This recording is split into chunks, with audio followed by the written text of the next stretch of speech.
Bonjour. Nous avons vu dans notre dernière leçon l'importance de l'enseignement de la morale laïque associée à son éducation. Dans cette dernière leçon, nous allons découvrir l'effet dévastateur de la perte des valeurs pour l'avenir d'une société. Les civilisations passent et les peuples restent, mais les peuples issus de civilisations perdues traversent généralement une longue traversée du désert avant de revivre dans le bonheur d'une culture ou d'une civilisation épanouie. La fin des civilisations ou des cultures est toujours la conséquence de la fin d'une transmission d'un système de valeurs. Cette perte de valeurs peut avoir de nombreuses origines. La domination étrangère par la guerre est la principale cause de l'effondrement des civilisations ou des cultures. Ce fut vrai pour les civilisations grecques, romaines, mayas, musulmanes et aujourd'hui probablement aussi pour la culture tibétaine écrasée par la Chine. Le climat changeant, en affamant les peuples et en détruisant leur économie, a conduit à la disparition de certaines civilisations. En réalité, les guerres et les variations climatiques ne sont que des facteurs déclencheurs de la fin des cultures ou des civilisations. Si celles-ci n'étaient pas fragilisées par un défaut d'éducation, une déficience de la transmission des valeurs, résultat d'un oubli de l'ultime projet commun à la société, ces cultures et ces civilisations perdureraient au-delà des tribulations qu'elles subissent. En effet, il existe des exemples de cultures persécutées à travers les siècles et qui ont résisté à travers le temps, telle la culture juive ou, en d'autres temps, la culture religieuse cathare qui a su résister pendant des années à l'Inquisition et aux troupes royales, pour finalement disparaître après le génocide de leurs membres. Une culture ou une civilisation disparaît lorsque l'ultime projet qui détermine les valeurs morales est oublié par la population. Faute d'éducation, la perception de l'ultime projet s'émousse. Bientôt l'individu est la proie des multiples conditionnements qu'exerce sur lui l'environnement. Il ne conserve que la tradition des comportements en oubliant leur sens. Les comportements se sclérosent et sont de plus en plus inadaptés à l'évolution de la société. Ils finissent par tomber en désuétude. C'est ainsi qu'une culture ou une civilisation disparaît. Cette dégénérescence des valeurs s'observe partout dans le monde aujourd'hui. En Asie, la pratique bouddhiste vire à des cultes purement superstitieux. On l'observe aussi d'une façon plus remarquable encore quand on étudie l'histoire de la civilisation musulmane. Elle est un exemple de déclin dû aux décisions de chefs religieux d'enfermer la pratique religieuse dans le dogmatisme des Écritures. Certes, la chute de cette civilisation a été précipitée par des guerres, mais le dogmatisme, c'est-à-dire la préférence de la forme au fond, a précipité un déclin qui se poursuit depuis près de 1000 ans. Le résultat de ce déclin est consternant. Aujourd'hui, pratiquement aucun peuple musulman ne parvient à s'adapter à l'évolution du monde, parce qu'ils sont dépourvus d'outils culturels efficaces du fait de la perte du sens de leur morale. Cette perte du sens moral sur une si longue période se traduit à la marge par une décadence qui se manifeste par le goût de la destruction et de la violence. Cette dégénérescence n'est pas toujours le fait d'une violence dominatrice. On observe aujourd'hui qu'elle peut se produire à la suite de la séduction d'une culture voisine. Ainsi, la culture américaine a imposé sa culture de l'argent et de la morale qui la structure par la séduction de sa réussite dans la création de richesses. Malheureusement, la morale de l'argent, dont l'ultime projet n'est que l'accumulation infinie de la richesse, en s'imposant face à toutes les autres morales, détourne l'action des hommes de la protection des individus et de son espèce.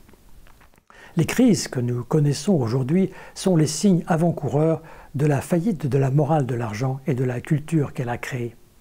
Nous analyserons dans d'autres leçons la morale de l'argent.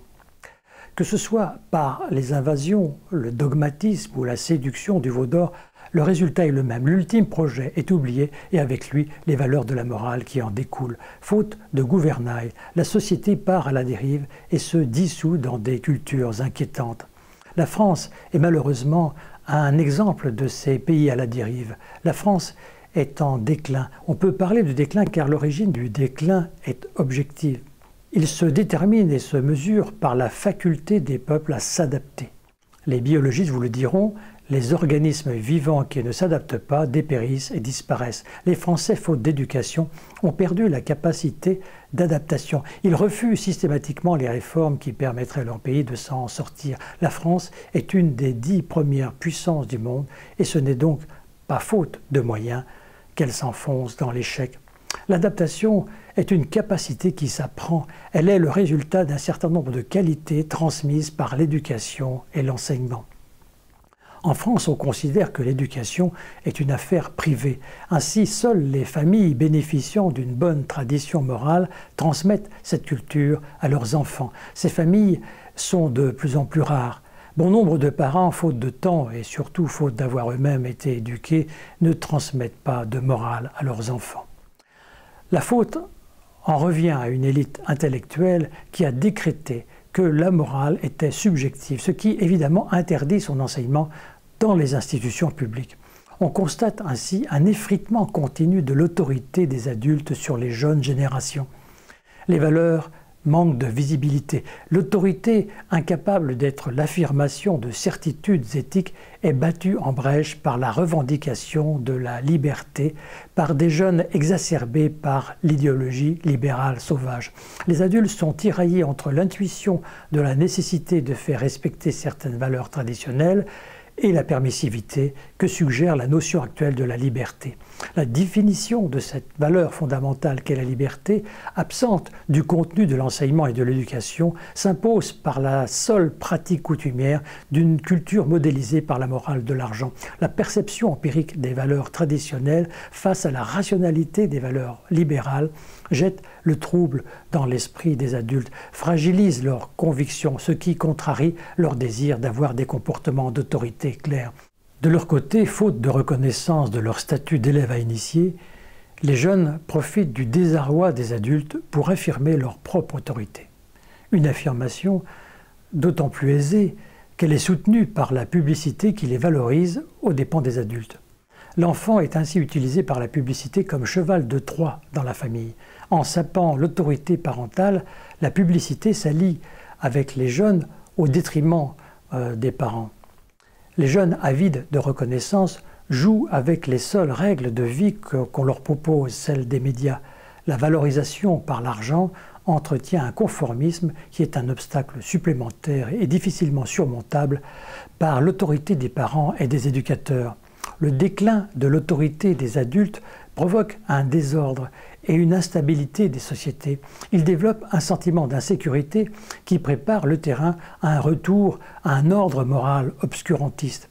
Et cela est d'autant plus vrai que le prosélytisme des religions aux morales puritaines et des sectes américaines contraste avec la passivité éducative des laïcs. Elles sont prêtes à remplir le rôle laissé par l'inconscience des laïcs irresponsables en matière d'éducation. Faute d'éducation, la morale de l'argent et les morales religieuses empiriques et fanatiques se partagent les futurs adeptes. L'absence d'éducation laïque nationale prive la population, et en particulier les enfants défavorisés et les immigrés, d'une formation civilisatrice. Avec un peuple sauvageant, la France est devenue ingouvernable. L'État, en laissant aux religions le monopole de son enseignement, sape le fondement de la République, qui est la laïcité, ouvre la porte aux guerres de religion. Si la morale laïque n'est pas réhabilitée, le déclin de la France sera inexorable. Au cours de ces 9 leçons, nous avons esquissé en quelques traits la théorie de la morale de la vie. Elle est laïque par sa neutralité vis-à-vis des croyances. Elle ne s'oppose à aucun comportement religieux pourvu que la morale qui les prescrit inclut sans contradiction les valeurs de la morale de la vie. Elle apparaît suffisamment rationnelle et universelle pour être enseignée au sein des institutions publiques. Elle est la plateforme universelle et unique sur laquelle une infinité de cultures peut s'épanouir. Maintenant que vous savez, vous devenez ainsi responsable de notre avenir. Où que vous soyez, quel que soit votre niveau dans la hiérarchie de la société, agissez auprès des personnages influents pour réintroduire la morale laïque dans notre culture par l'éducation et son enseignement. À bientôt pour de prochaines leçons sur la morale. En attendant, mobilisez-vous pour que la morale laïque devienne la norme morale dans l'éducation. Soyez heureux, car c'est bon pour la santé.